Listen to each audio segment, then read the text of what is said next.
Isso pode ser indicado omitindo-se totalmente o verbo. Antes, o verbo faz forte declaração sobre o ser ou presença de uma pessoa ou coisa. Contudo, o simples significado de ser ou tornar-se aparece frequentemente nas versões bíblicas. O verbo pode ser usado para enfatizar a presença de uma pessoa, por exemplo, o Espírito de Deus, Juízes 3:10. Uma emoção, por exemplo, o temor, Gênesis 9:2. Ou um estado de ser, por exemplo, mal, Amós 3:6. Em tais casos, o verbo indica que sua presença ou ausência é digna de nota, faz verdadeira diferença ou que está acontecendo. Por outro lado, em algumas ocasiões, ayá significa acontecer, ocorrer. Aqui o enfoque está na ocorrência simples dos eventos, como visto, por exemplo, na declaração que segue o primeiro dia da criação. E assim foi, Gênesis 1:7. Neste sentido, ayá é traduzido frequentemente por sucedeu. O uso deste verbo com várias partículas coloriza sua ênfase adequadamente. Em passagens que estipulam bênção ou maldição, por exemplo, este verbo é usado não só para especificar o objeto da ação, mas também as forças dinâmicas por trás da ação e na própria ação. Por exemplo, Gênesis 12:2 registra que Deus disse a Abrão: "E abençoar-te-ei e engrandecerei o teu nome, e tu serás ayá uma bênção." Abrão já era abençoado, assim o pronunciamento de Deus lhe conferiu uma bem-aventurança futura. O uso de ayá em tais passagens declara a concreta liberação de poder, de forma que o cumprimento é certo. Abrão será abençoado porque Deus o ordenou. Em outro conjunto de passagens, ayá constitui intenção em vez de cumprimento. Por conseguinte, a bênção se torna uma promessa e uma maldição uma ameaça, Gênesis 15:5. Finalmente, ainda num uso mais fraco de ayá, a bênção ou a maldição constitui um desejo ou anseio, Salmo 129:6.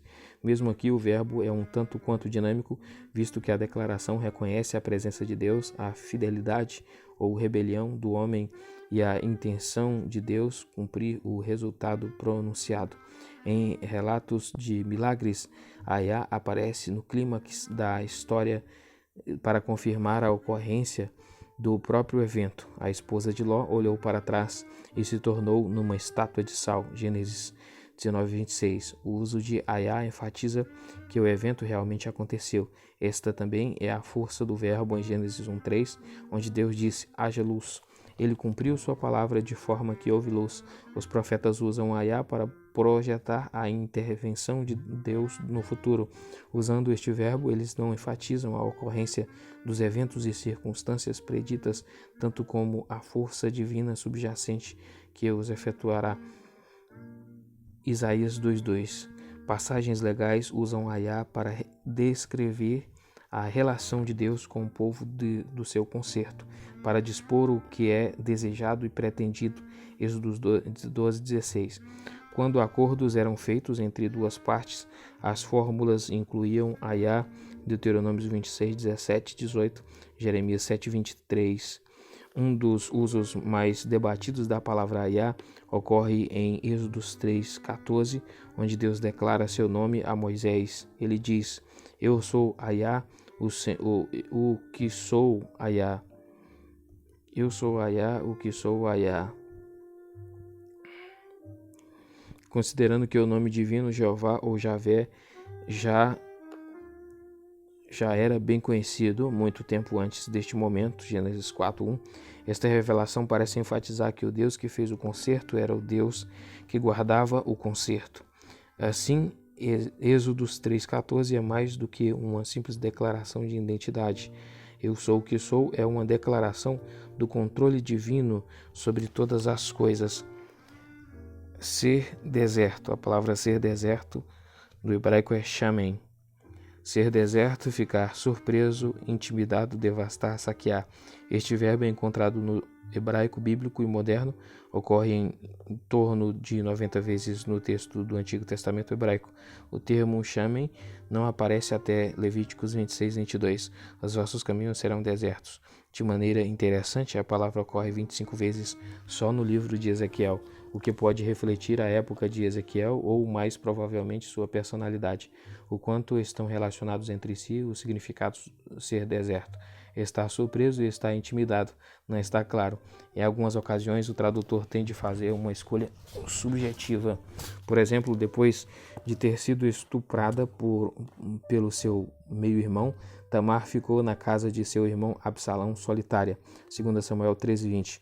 Porém, ela com certeza ficou intimidada pelo que Amon lhe fizera. Outro sim, a expressão tradicional ser devastado tem às vezes o significado muito igual de ser destruído ou assolado. Amós 7:9 e Ezequiel 6:4. A palavra Shemen expressa a ideia de devastar ou saquear. E devastarei a sua vide, Oséias 2:12. O que a pessoa às vezes vê é tão horrível que horroriza ou intimida. Olhai para mim e pasmai, e ponde a mão sobre a boca, isto é, fique sem palavras. Jó 21:5. Ser gracioso. Onan, ser gracioso, considerar, mostrar favor, favorecer, ter piedade, ter misericórdia. Esta palavra é encontrada no Ugarítico Antigo com muito do mesmo significado que no hebraico bíblico. Esta palavra é encontrada no Ugarítico Antigo com muito do mesmo significado que no hebraico bíblico. Mas no hebraico moderno, Anã parece acentuar o significado mais forte de perdoar. Anã. Perdoar ou mostrar misericórdia. A palavra ocorre ao redor de 80 vezes no Antigo Testamento hebraico, sendo a primeira vez em Gênesis 33:5. Os filhos que Deus graciosamente tem dado a teu servo em geral, esta palavra implica a extensão de favor, frequentemente quando não é nem esperado nem merecido. O termo Anã pode expressar generosidade, um presente do coração, Salmos 37:21. Deus é especialmente a fonte do favor imerecido, Gênesis 33:11. E a ele repetidamente lhe é pedido por tais atos de graça, visto que só ele o pode fazer, número 6:25. O salmista ora, favorece-me com a tua lei, Salmo 119:29. O favor de Deus é visto sobretudo na libertação que ele dá dos inimigos ou males circunvizinhos, Salmo 77:9. Contudo, Deus estende sua graciosidade própria da sua maneira e segundo sua vontade soberanas a quem ele escolhe, Êxodos 33:19. Em muitas formas, Anã combina o significado da palavra grega ares com o sentido grego clássico geral de charme ou graciosidade, e o sentido do Novo Testamento de favor imerecido ou misericórdia. B. Substantivo em favor, graça. A raiz com o significado de favorecer alguém é um termo semítico comum. No acadiano, o verbo enenu tem compaixão, está relacionado com inu, favor, o qual ocorre só como substantivo próprio. O substantivo hebraico en ocorre 69 vezes, principalmente no Pentateuco e nos livros históricos até 1 e 2 Samuel. A frequência da palavra aumenta nos livros poéticos, mas é rara nos livros proféticos. A primeira ocorrência está em Gênesis 6:8. Noé, porém, achou graça aos olhos do Senhor. O significado básico de en é favor. Tudo o que é agradável e aprazível pode ser descrito por esta palavra. Quando se diz que uma mulher tem en, ela é mulher graciosa ou aprazível, Provérbios 11:16. Ou a palavra pode ter a associação negativa de ser bonito ou enganoso, Provérbios 31:30. O linguajar de alguém pode ser caracterizado por graciosidade. O que ama a pureza do coração e tem graça nos seus lábios terá por seu amigo o rei, Provérbios 22:11. O termo em também denota a resposta a tudo o que é agradável. Os verbos usados com graça são dar graça, Gênesis 39:21, Êxodos 33:21, e achar graça, Gênesis 6:8. As expressões idiomáticas são equivalentes aos verbos gostar ou amar, porque achei graça aos teus olhos, para que faças caso de mim, sendo eu uma estrangeira, Ruth 2:10. As traduções da Septuaginta são chariz, graça, favor, graciosidade, atratividade, e Hélios, misericórdia, compaixão, piedade. Se adjetivo Hanun, gracioso, Hanun. Gracioso, uma das 13 ocorrências da palavra está em Êxodo 34:6. Jeová, o Senhor, Deus misericordioso e piedoso, tardio em iras e grande em benevolência e verdade. Ser imundo é tame. Caramba! Olha só, cara. Ser imundo é tame. Ser imundo, ser impuro. Caramba! É o nome da Tami, o nome da menina sapatona. Tami. Ser imundo é Tami, cara. Puxa. Tami. Puxa vida. Ser impuro, ser imundo. Primeiro ser imundo, depois ser impuro. Esta raiz é limitada ao hebraico, aramaico e árabe. O verbo ocorre 160 vezes no hebraico bíblico e principalmente em Levítico, como em Levíticos 11:26. Todo animal que tem unhas fendidas, mas a fenda não se divide em duas e que não remoe, vos será por imundo. Qualquer que tocar neles será imundo. O verbo tame é o oposto do verbo taher, ser limpo, limpar. Puxa vida. Taher ou taer, né? Porque é um H aqui. Então é taer. Tuma é imundícia e impureza. Este substantivo é derivado de tame. Caramba. O termo tuma ocorre 37 vezes no hebraico bíblico. A palavra aparece em Números 5:19, e o sacerdote a conjurará e dirá àquela mulher: se ninguém contigo se deitou, e se não te apartasse do teu marido pela imundícia destas águas amargas amaldiçoantes, serás livre. Aqui a palavra se refere à impureza sexual. A palavra tuma ocorre 2 vezes em Levítico 16:16 e diz respeito à impureza ética e religiosa. Tami. Imundo, impuro. Este adjetivo ocorre 80 vezes no Antigo Testamento. A frequência da palavra é alta em Levítico. Sua primeira ocorrência também está em Levítico, ou quando alguma pessoa tocar em alguma coisa tame, né? Que é imunda, coisa imunda. Seja corpo morto de besta fera, imunda. Seja corpo morto de animal, imundo. Seja corpo morto de réptil, imundo. Ainda que lhe fosse oculto, contudo, será ele imundo e culpado. Levítico 5:2. O uso de tame no Antigo Testamento se assemelha a taor, puro, limpo. Primeiro, a imundícia ou impureza é um estado de ser. O leproso era obrigado a anunciar sua imundícia onde quer que ele fosse. Levíticos 13:45. Não obstante, mesmo aqui há implicação religiosa no fato de que esta imundícia era ritual. Por conseguinte, é mais apropriado reconhecer que o segundo uso é muito básico. O adjetivo tame, no sentido culto religioso, é um termo técnico que denota um estado de ser cerimonialmente inadequado.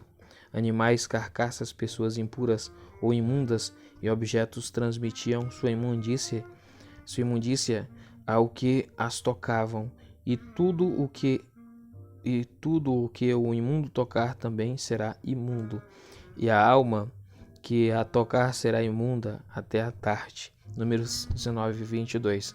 A impureza também podia ser provocada por emissão seminal, Levíticos 15:2, ou pelo período menstrual, Levíticos 15:25, e o que quer que o imundo tocasse também ficava imundo. As traduções da Septuaginta são acatartos, impuro, imundo, e miaino, manchar, contaminar.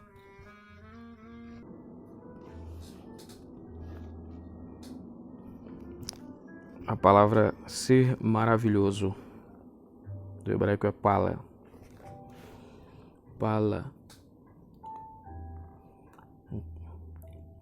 Ser maravilhoso, ser extraordinário, está além do poder de alguém fazer atos maravilhosos. Como se pode ver dos significados sugeridos Este verbo não é fácil de definir. Eu acho que seria pala ou palá, né? Palá. Como verbo denominativo, está baseado no substantivo maravilha. Assim expressa a ideia de fazer algo maravilhoso. Encontrado no hebraico bíblico e moderno, pala aparece 70 vezes no Antigo Testamento hebraico. O verbo é encontrado pela primeira vez em Gênesis 18:14. Haveria coisa alguma difícil ao Senhor? O termo pala é usado principalmente tendo Deus como sujeito, expressão de ações que estão além dos limites dos poderes ou expectativas humanas. Essa ideia foi bem expressa pelo salmista. Foi o Senhor que fez isto, e é coisa maravilhosa aos nossos olhos. Salmo 118, 23.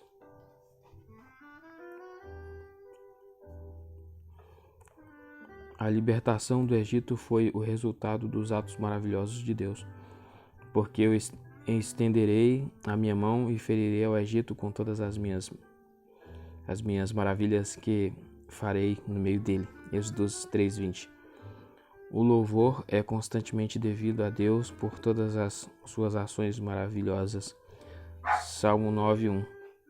Ao mesmo tempo, Deus não requer nada do seu povo que seja muito difícil para eles. Deuteronômio 30:11.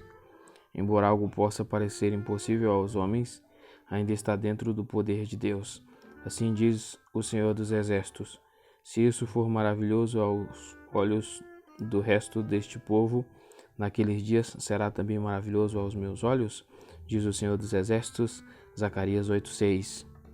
Pele é maravilha. Este substantivo expressa a maravilha, os aspectos extraordinários dos procedimentos de Deus para com o seu povo. Êxodo 15:11. O título messiânico Maravilhoso Conselheiro, Isaías 9:6, visa o ungido de Deus que dá prosseguimento aos atos maravilhosos de Deus. Ser pesado, kabed. Ser pesado, carregado, penoso, entorpecido, honrado, glorioso. Esta palavra é termo semítico comum, que é encontrado frequentemente no acadiano e no ugarítico antigos, como também no hebraico de todos os períodos. O termo kabed aparece mais de 150 vezes na Bíblia hebraica. A primeira ocorrência do verbo está em Gênesis 13:2, no sentido de enriquecer. Era Abrão muito rico. Este uso ilustra de modo nítido as implicações básicas da palavra. Sempre que kabed é usado, reflete a ideia de peso ou o que é acrescentado a algo. Assim, ser muito rico significa que Abrão estava pesadamente carregado de riqueza. Esta ideia também explica como a palavra pode ser usada para indicar o estado de ser honrado ou glorioso, pois honra e glória são qualidades adicionais que são acrescentadas a uma pessoa ou coisa. Ser pesado inclui aspectos negativos como também positivos. Assim, a calamidade é mais pesada do que a areia dos mares. Jó 6:3. E a mão de Deus é muito pesada ao castigar os filisteus. 1 Samuel 5:11. O trabalho pesado e a servidão são pesados nas pessoas. Êxodo 5:9, Neemias 5:18. Os olhos, Gênesis 48:10, e ouvidos, Isaías 59:1, que ficaram insensíveis ou entorpecidos tiveram condições debilitantes agregadas a eles, quer por idade ou outras causas. O coração de um homem pode ficar excessivamente pesado pela teimosia e assim tornar-se endurecido. Êxodo 9:7. Honrar ou glorificar alguma coisa é acrescentar algo que não tem em si mesmo ou que os outros podem dar. Ordena-se que os filhos honrem os pais. Êxodo 20:12, Deuteronômio 5:16. Balaque prometeu honra a Balaão. Números 22:17. Jerusalém, Lamentações 1:8 e o sábado, Isaías 58:13. São honrados ou glorificados acima de tudo. Honra e glória são devidas a Deus, como é repetidamente ordenado no texto bíblico. Honra o Senhor com tua fazenda, o Senhor seja glorificado. Isaías 66:5. Glorificai ao Senhor. Isaías 24:15. O termo kabed também é a palavra hebraica para fígado, refletindo o senso de que o fígado é o mais pesado dos órgãos do corpo. Rabab quer dizer ser numeroso, grande e poderoso. Este verbo, que ocorre 24 vezes no hebraico bíblico, aparece na maioria dos outros idiomas semíticos. A primeira ocorrência significa ser ou tornar-se numeroso, Gênesis 6:1. A palavra Rabab também significa ser grande em tamanho, prestígio ou poder, Gênesis 18:20.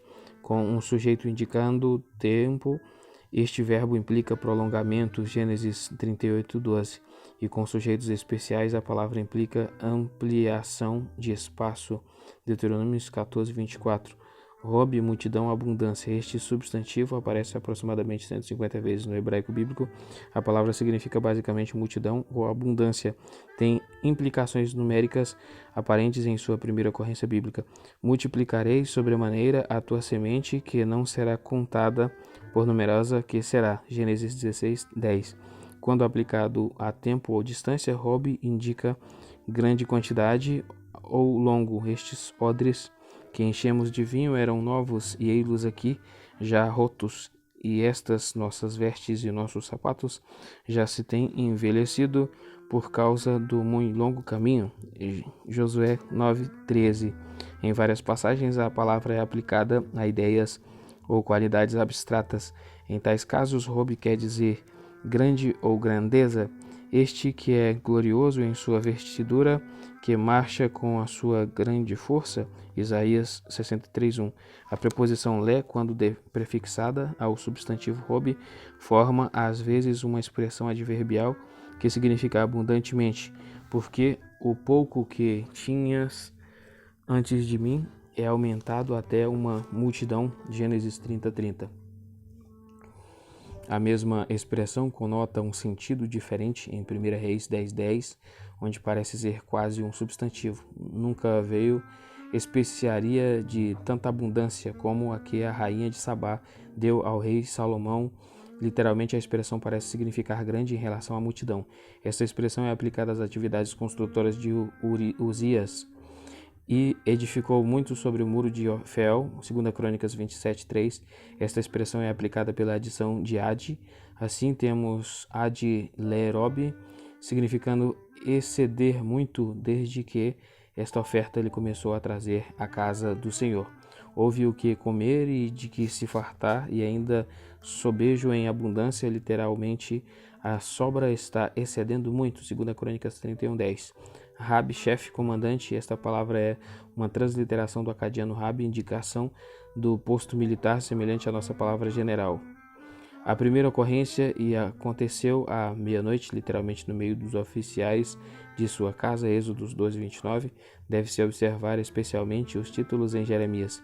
E entraram todos os príncipes oficiais do rei da Babilônia e pararam na porta do meio, os quais eram Nergal, Sarezer, Sangar-Nebo, Sarzequim, Rabi Saris, Nergal, Sarezer, Rabi Mag e todos os outros príncipes do rei da Babilônia. Jeremias 39:3.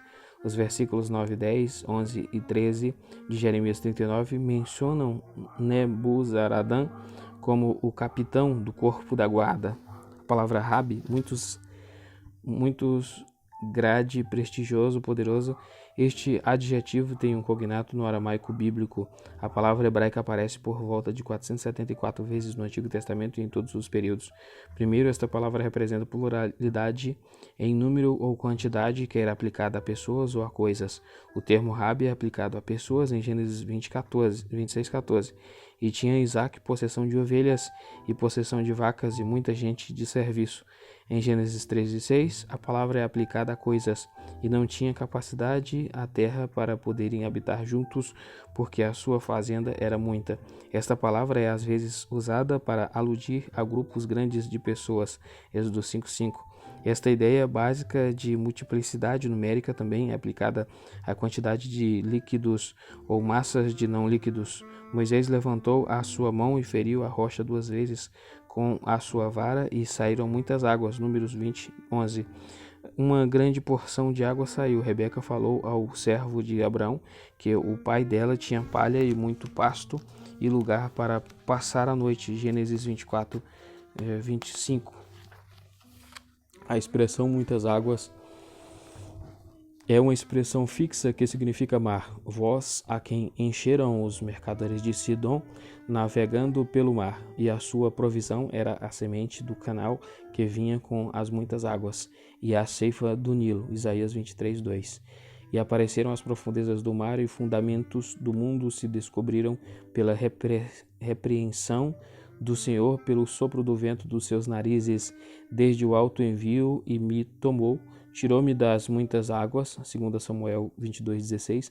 Esta imagem é usada em várias passagens poéticas do Antigo Testamento. Seria errado concluir que esta visão do mundo era verdadeira ou factual. Por outro lado, Gênesis 7:11 usa a expressão relacionada como figura das fontes de todas as águas. Naquele mesmo dia se romperam todas as fontes do grande abismo. Usado junto com dias ou anos, Rabi quer dizer longo, e a expressão resultante significa muito tempo. E peregrinou Abraão na terra dos filisteus muitos dias. Gênesis 21:34. A palavra pode ser usada metaforicamente descrevendo um conceito abstrato. E viu o Senhor que a maldade do homem se multiplicara, era grande sobre a terra, e que toda a imaginação dos pensamentos de seu coração era só má continuamente. Gênesis 6:5. Primeira ocorrência bíblica, este uso de Rabi não descreve o valor relativo da coisa modificada, mas sua repetição numérica.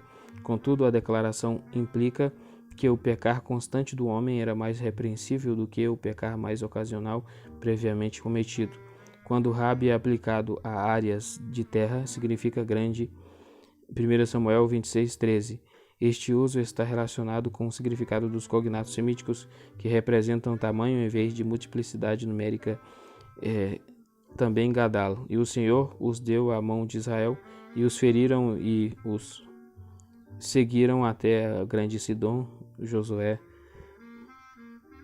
11:8. Quando Deus é chamado o grande rei, Salmos 48:2, o adjetivo se refere ao seu poder e soberania superiores sobre todos os reis. Salmos 48:4. Este significado aparece em Jó 32:9. Os grandes não são os sábios, nem os velhos entendem o que é reto. Jó 35:9. Usos como estes em Jó enfatizam a grandeza em prestígio, ao passo que passagens como 2 Crônicas 14:11 enfatizam força e poder. Senhor, além de ti, não há quem possa socorrer numa batalha entre o poderoso e o fraco. A palavra agora é servir, no hebraico é sharat. Servir, ministrar. Esta palavra ocorre menos de 100 vezes no Antigo Testamento.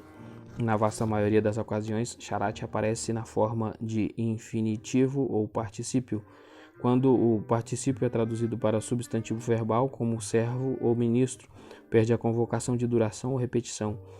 Outra característica gramatical de sharat é seu uso exclusivamente na forma intensiva.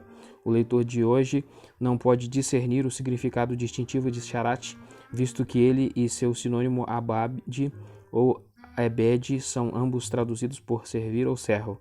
O termo sharat denota muitas vezes o serviço feito em relação à adoração de Israel a Deus. Cerca de 60 das suas 97 ocorrências têm este significado.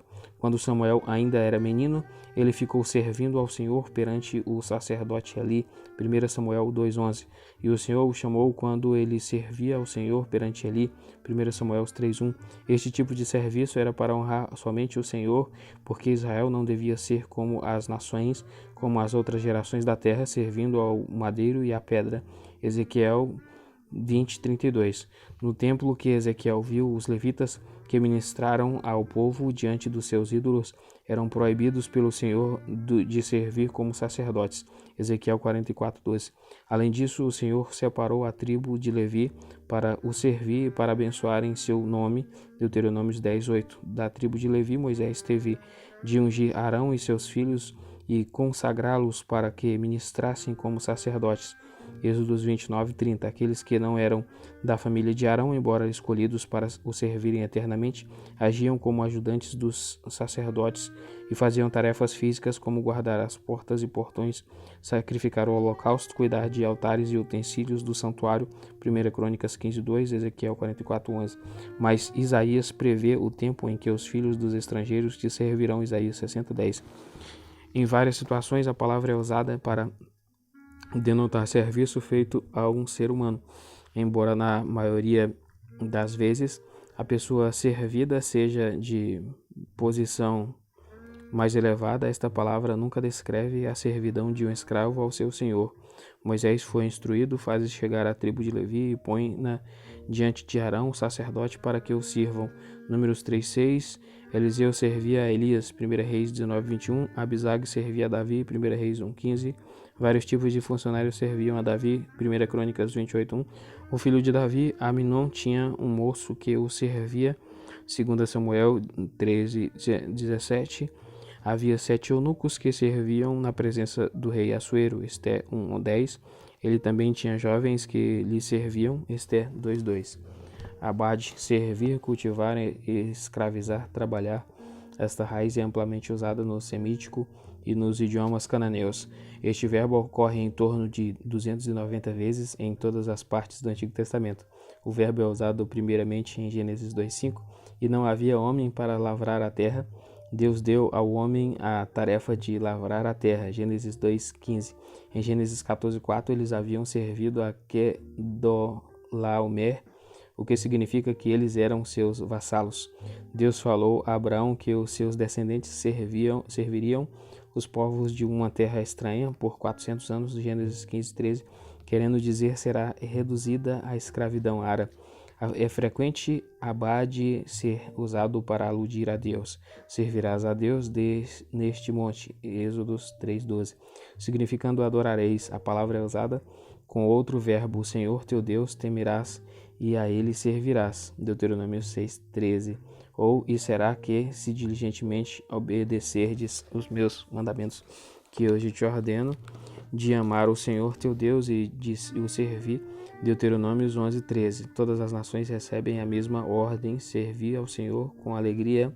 Salmos 100:2. No reinado do Messias, todas as nações o servirão. Salmos 72:11. O verbo e o substantivo podem ser usados juntos, como em Números 8:11. E Arão moverá os levitas por oferta de movimento perante o Senhor, para servirem no ministério do Senhor. Abodá, obra, obreiros, trabalho, serviço.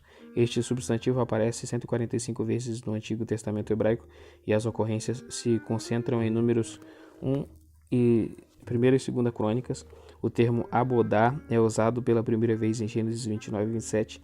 Então te daremos também a outra pelo serviço que ainda outros 7 anos servires comigo.